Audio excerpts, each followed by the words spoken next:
Em nome do Pai, do Filho e do Espírito Santo. Amém. A Escritura é inspirada por Deus.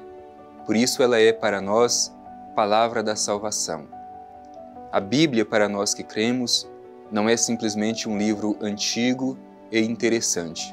Para nós ela tem força de salvação.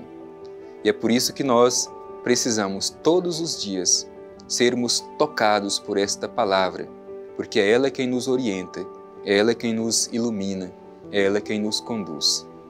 Meu irmão e minha irmã, a regra de fé da nossa vida cristã é a palavra de Deus. Por isso eu te convido a, neste momento tão especial, no dia de hoje, abrir o seu coração, acolher esta palavra que nos ajuda a entrar em intimidade de comunhão com o Divino Pai Eterno, através da palavra que é seu Filho Jesus. Escutemos com atenção.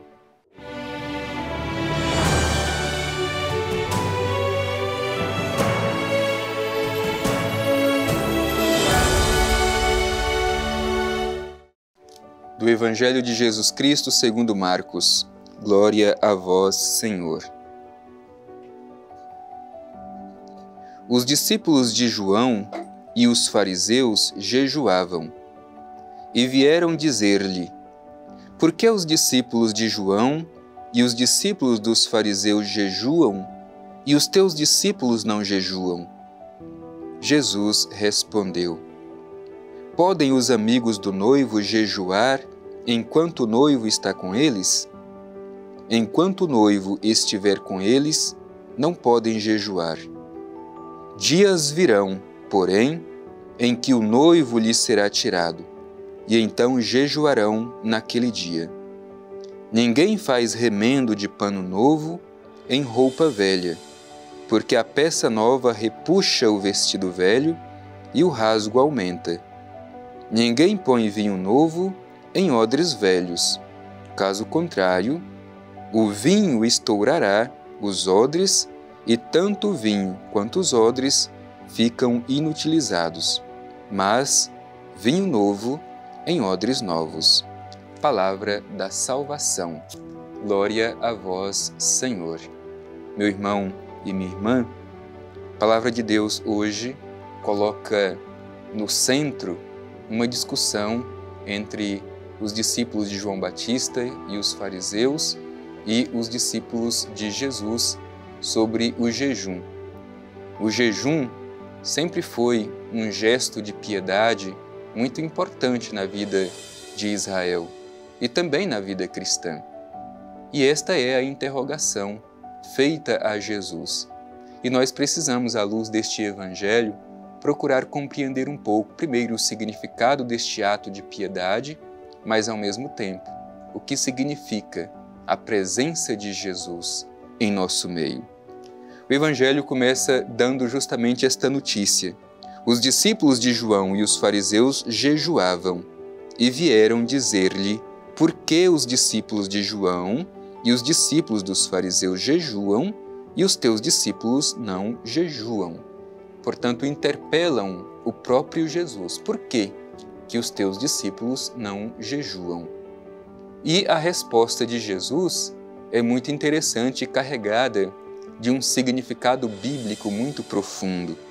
Diz Jesus: podem os amigos do noivo jejuar enquanto o noivo está com eles? E Jesus mesmo dá a resposta: enquanto o noivo estiver com eles, não podem jejuar. Então vejam bem, a resposta de Jesus é interessante. Quando o noivo está presente com os convidados, não se pode jejuar. Mas do que Jesus está falando? Obviamente o noivo é ele mesmo, é o próprio Jesus, o noivo presente. E os convidados são os discípulos. Os convidados é a igreja. Portanto, a presença de Jesus é motivo de alegria. Portanto, com a presença de Jesus, não é necessário o jejum. Esta é uma imagem muito antiga, a imagem matrimonial, para falar da união de Deus com o seu povo. Deus é o esposo e Israel, o povo, é a esposa.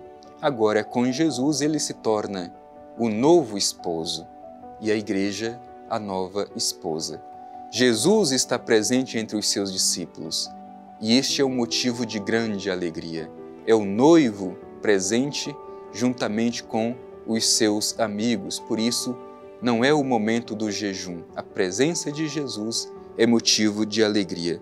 Mas, ao mesmo tempo, Jesus diz no Evangelho: dias virão, porém, em que o noivo lhe será tirado.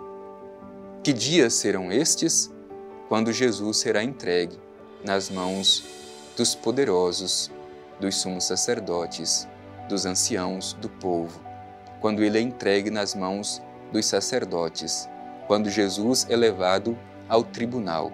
Este é o dia em que Jesus é tirado do meio dos seus. Por isso ele diz: dias virão, porém, em que o noivo lhe será tirado, e então jejuarão naquele dia. Por isso que até hoje o jejum é um ato de piedade muito importante na nossa vida religiosa, na nossa vida cristã. No entanto, não nos esqueçamos. Cristo se faz presente, sobretudo na Eucaristia, e ali é o momento da nossa alegria. Sobretudo quando o sacerdote ergue o pão consagrado e diz: eis o Cordeiro de Deus que tira o pecado do mundo. É o momento da alegria, porque o noivo está presente e nele a nossa alegria é completa. É esta imagem que está apresentada aqui quando os discípulos de João e dos fariseus questionam Jesus sobre o jejum dos seus discípulos. Enquanto o noivo está presente, os convidados não têm a obrigação de jejuar. Quando o noivo está ausente, então sim, jejuarão. E aí, o Evangelho nos apresenta uma imagem de encorajamento que nos ajuda a superar as experiências do passado e viver uma experiência religiosa nova. É uma mensagem de encorajamento. Veja o que diz o Evangelho: ninguém faz remendo de pano novo em roupa velha, porque a peça nova repuxa o vestido velho e o rasgo aumenta. E continua dizendo: ninguém põe vinho novo em odres velhos, caso contrário, o vinho estourará os odres e tanto o vinho como os odres ficarão inutilizados. É um convite à renovação. Nós precisamos fazer esta experiência de renovação a partir de Cristo Jesus. Não dá para acolher Cristo e continuar com experiências religiosas do passado, que não nos levam a uma verdadeira comunhão com o Pai. Por isso o Evangelho conclui dizendo: vinhos novos em odres novos. É o momento da renovação em Cristo Jesus. E nós devemos ser este vinho novo, em odres novos. Renovação na igreja, tempo de alegria. Cristo se faz presente pela sua palavra e pela Eucaristia. Por isso vamos também nós, à luz da palavra de Deus que terminamos de ouvir, fazer esta experiência de renovação da nossa vida. Pode ser, meu irmão e minha irmã, que muitas vezes a gente ainda viva baseada em experiências do passado e geralmente experiências negativas do passado, que nos impedem de olhar para frente com esperança. Portanto, esta mensagem do Evangelho, ela é dirigida a cada um de nós. Renovação do nosso espírito, renovação do nosso coração. Não podemos acolher Jesus sem permitir que o nosso coração seja preenchido por este encorajamento evangélico. Ousemos ser pessoas que carregam consigo Jesus Cristo. Ousemos mostrar para o mundo esta força de Deus que habita em nós. A igreja só se tornará uma igreja renovada quando nós também formos renovados pelo seu Espírito. Portanto, não nos esqueçamos. Vinho novo em odres novos. Não vivamos uma experiência religiosa do passado, mas uma experiência religiosa renovada pela luz do Espírito que nos trouxe Jesus Cristo, o Filho amado do Divino Pai Eterno. Que esta palavra encontre abrigo no solo do nosso coração.